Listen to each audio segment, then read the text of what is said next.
Yuki Tsunoda est désormais pilote chez Red Bull. Nous allons discuter des implications. Bonjour à tous sur Resaca Motor, bienvenue dans une nouvelle vidéo. Je suis Mateusz Pucci, en maillot, c'est jour de course. Chez Paddock BR, utilise le code RESSACAMOTOR pour une réduction et la livraison 100% gratuite. Le coton ne rétrécit pas et il y a aussi des sweats et de beaux polos pour toi là-bas. Et chez Instant Gaming, des jeux et des cartes cadeaux, y compris le nouveau Assassin's Creed Shadows qui cartonne en ce moment. Déjà en promo, utilise notre lien en description, tu ne le regretteras pas et tu soutiens la chaîne. Eh bien, nous avons enfin eu la confirmation dont tout le monde parlait. Hier, nous avons fait un live de presque 2 heures, dont une demi-heure consacrée uniquement à ce sujet. Si tu ne l'as pas vu, regarde-la. C'était vraiment bien, le live d'hier était excellent. Et on a réagi à la radio de Leclerc. On a réagi à la bande-annonce de F1 du nouveau jeu de Formule 1. Beaucoup de choses sympas dans le live d'hier, jette un œil et abonne-toi à Resaca. Et mercredi prochain à 20h pré-Grand Prix du Japon, en direct sur Live Belleza. Donc le messager s'est passé, mais allons-y. La confirmation a effectivement été faite. Red Bull a confirmé, comme cela avait déjà été évoqué par des rumeurs, que Yuki Tsunoda va remplacer Liam Lawson dans l'équipe. Que se passe-t-il? Nous allons diviser cela en 3 parties, car il y a des implications. Commençons par ceci. La confirmation ne surprend personne après les rumeurs. Mais alors, pourquoi as-tu mis ce gars-là en place si tu savais déjà que s'il ne faisait pas bien, tu allais le virer? En 2, 3, 4 courses? L'année dernière, quand je vous ai dit que je pensais que Tsunoda était meilleur que Lawson, et ça avant même que Lawson soit annoncé, je le disais pour une question d'expérience. Tsunoda est un pilote qui a un style de pilotage agressif, Lawson avait un très grand risque de ne pas réussir. Et voilà, c'est exactement ce qui s'est passé, non? Ce n'est pas que Red Bull n'ait pas de données, mais Red Bull a voulu miser sur son pilote issu de la filière au lieu de miser sur le pilote de Honda. Et au final, ils en ont payé le prix. Eh bien, Christian Horner dit que Lawson a même eu un geste en faveur de Red Bull, n'est-ce pas? Qu'il s'est sacrifié lors du dernier Grand Prix en disant ceci. Ils ont pris la décision de mettre quelques modifications importantes lors du dernier Grand Prix sur la voiture de Lawson. Et donc, il a utilisé la course pour tester ces modifications, pour essayer des réglages et comprendre la voiture. Avec cela, ils ont obtenu des données précieuses avec la voiture Red Bull. C'est intéressant, vraiment intéressant. Mais tu vois que Red Bull a dû sacrifier une voiture pour cela.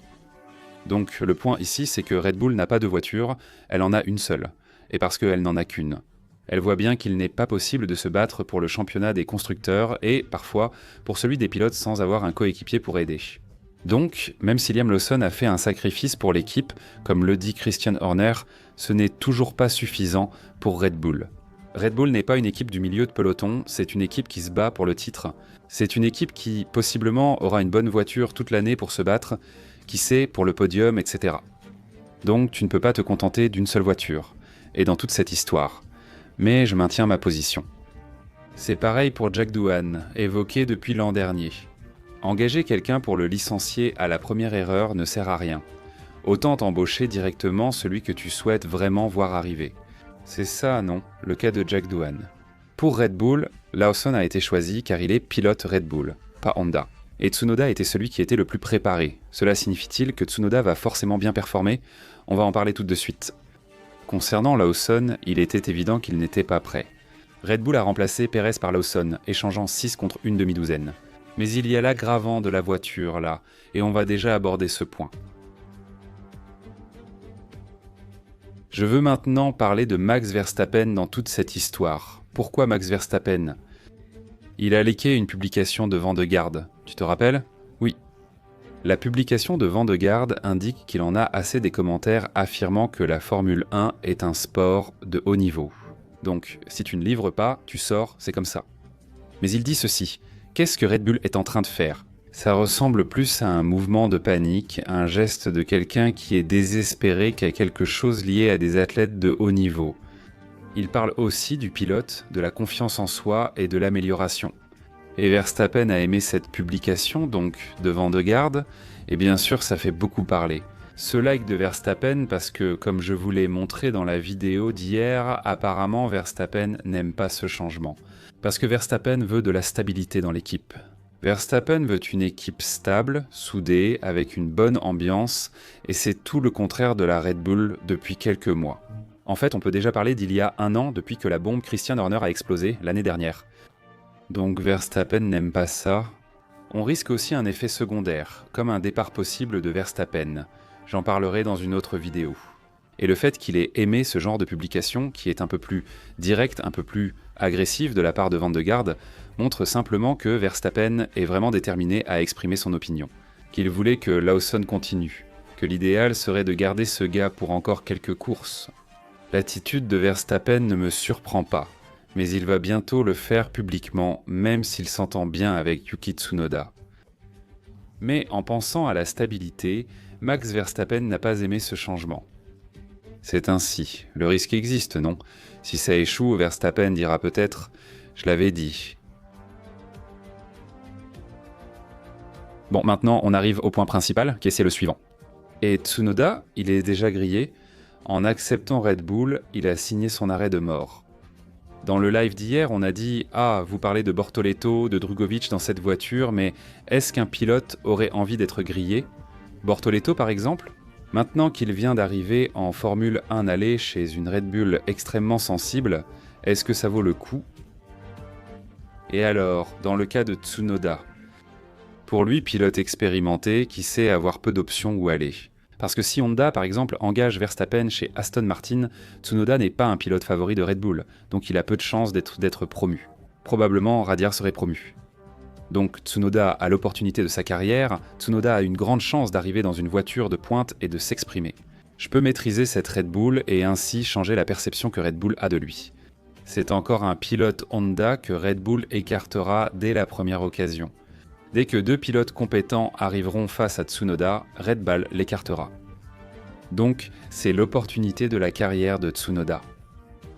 Tsunoda est tout simplement arrivé à un point où l'opportunité en or frappe à sa porte. Mais en même temps, cela peut aussi lui échapper. Je crois même qu'il s'est déjà fait un certain nom en tant que pilote de milieu de grille. S'il quitte Red Bull, une équipe de milieu de grille pourrait s'intéresser à Tsunoda. Parce qu'il s'est déjà fait un nom, il est en progression, Tsunoda.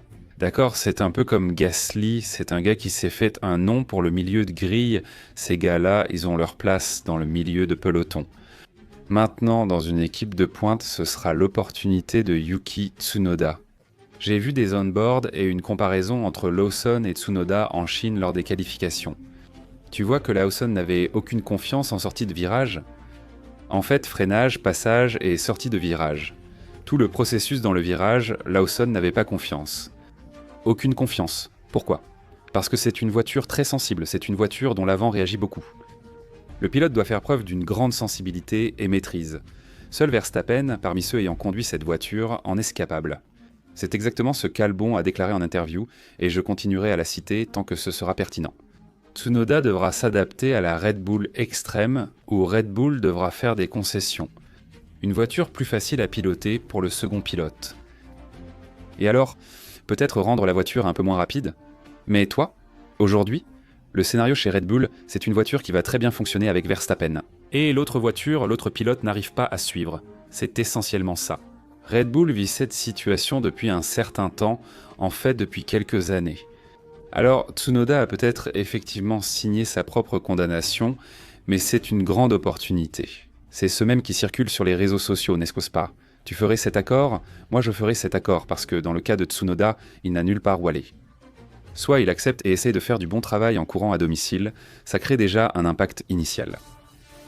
Ou alors il est fichu, et s'il est fichu, qu'est-ce que Red Bull va faire? Red Bull va le remplacer dans 2 semaines, dans 2 grands prix. Les gens en plaisantent. Non. Ils vont faire courir Helmut Marko, un bon pilote à son époque, mais vraiment le choisir, ça n'a aucun sens. Red Bull va mettre Radiar pour griller le gamin aussi.